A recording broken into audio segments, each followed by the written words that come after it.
کیا مطلب پکڑے نہیں جاتے؟ مطلب آج کل جتنا بہتر ہے دو نظر بھی نہیں لگتی.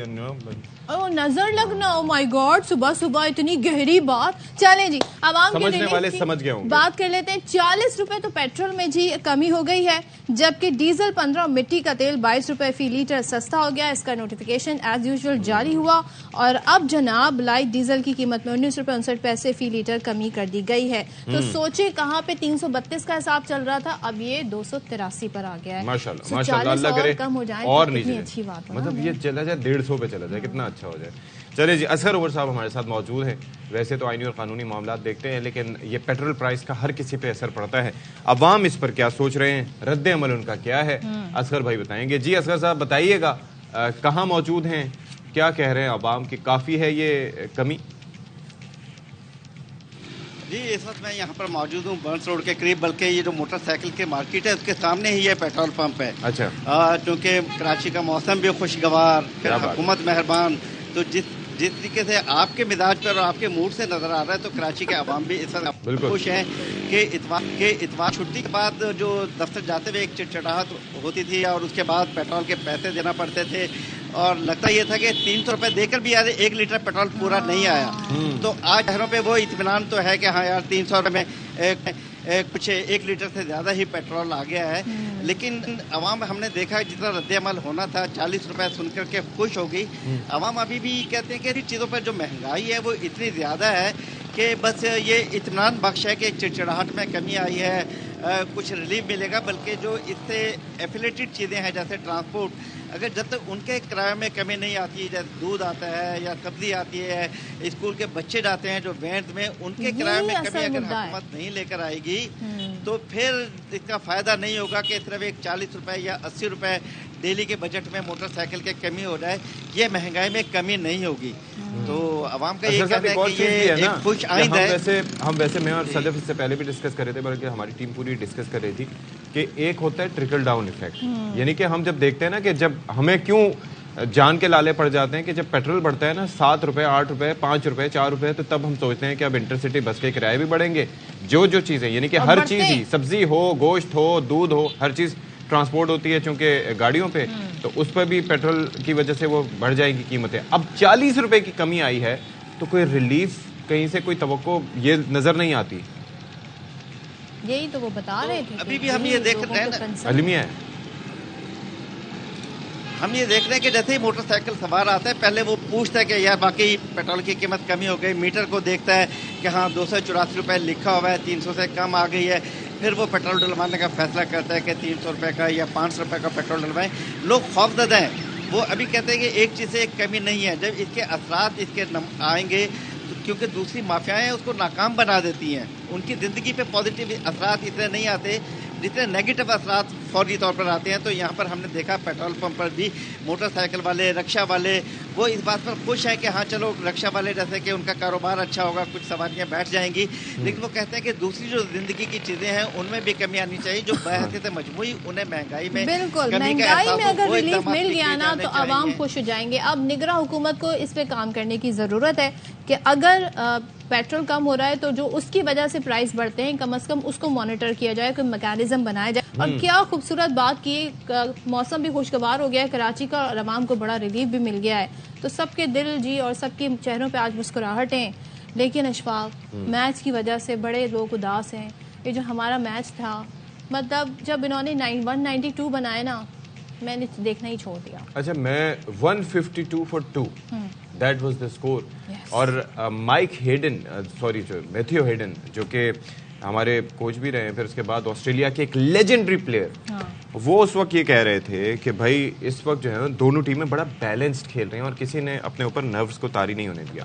پھر اچانک جو ہے وہ بابر اعظم صاحب نے ایک شاٹ کھیلا. اس دفعہ انہوں نے اپنا تھوڑا سا ریکارڈ بہتر کر کے، پہلے 46 ان کا اسکور تھا، 50 بنا لیے. 50 پہ آنے کے بعد انہوں نے جس طرح سے وہ بولڈ ہوئے ایک نتھنگ شاٹ کھیلتے ہوئے، پھر اس کے بعد جس طریقے سے سعود شکیل، پھر افتخار، پھر شاداب جس طرح سے آؤٹ ہوئے، رضوان جس طرح سے آؤٹ ہوئے، یعنی کہ اچھا بس میں کیا بولوں. بالکل اس پہ ہم بات کریں گے اور اپنا بالکل بھرپور احتجاج بھی اٹھائیں گے اور بتائیں گے کہ کیا کیا ہوا. لیکن اس سے پہلے بات کر لیتے ہیں موسم کی. اور موسم بہت خوبصورت ہو گیا ہے. کراچی کی میں بات کر رہی ہوں. بارش تو پورا سال نہیں ہوئی ہے. اب سال گزرنے میں کتنے مہینے باقی رہ گئے ہیں؟ ہارڈلی 2.5 مہینے باقی رہ گئے ہیں. میں مالی سال کی بات کروں تو ابھی بہت ٹائم. مالی سال میں تو بہت چیزیں باقی ہیں لیکن موسم ٹھنڈا ہو گیا ہے. پنجاب کے اور جو بلائی پاکستان کے علاقے ہیں وہاں کی بات کریں خیبر پختونخوا کی تو مختلف علاقوں میں بارشوں کا سلسلہ جاری. اشفاق بیک گراؤنڈ میوزک چلا رہے ہیں اس میں میری کمنٹری چل رہی ہے. کیا بات ہے. کیا بات. پہاڑی علاقوں میں اشفاق اس حوالے سے بھی گانا بنائے. برف باری ہو رہی ہے. ہاں برف باری ہو رہی ہے. کوئی گانا گائے نا بیک یہ موسم یہ مست نظارے پیار کرو تو ان سے کرو. کیا بات ہے جی. موسم سے پیار کرو. انسانوں سے اور انسانوں سے انسان دھوکہ دے دیتے. اچھا جی تو بڑا خوبصورت نظارے ہیں جی. برف باری ہو رہی ہے بڑی زبردست اور اس کے ساتھ ساتھ موسم ٹھنڈا ہو رہا ہے اور گرم کپڑے نکل آئے ہیں. کراچی والے تو اس صورتحال سے ابھی تھوڑا سا فاصلے پر رہیں گے, دور رہیں گے. لیکن ہم بڑی کنفیوز رہتے ہیں ویسے اشفاق کراچی والے. قسم سے گرم کپڑے نکالے کہ لونی پہنے, مطلب بلینکٹ اوڑھیں یا اس کو سائڈ پہ رکھتے ہیں. مطلب ہماری زندگی کا ایک بڑا ایک جنگ ہوتی ہے روزانہ کی بنیاد پہ. اب تو یہ ہے نا کہ خوبصورت بات یہ ہے کہ جو آؤٹ لیٹس ہیں نا یہاں پر کراچی میں جو کھلے ہوئے ہیں وہاں پر آپ کو پتہ ہے جیکٹس وغیرہ بہت کم نظر ملتی ہی نہیں. وجہ ہی ان کی یہ ہے کہ انہیں پتہ ہے پہننی کہاں ہے. بھائی پہنے گے کہاں؟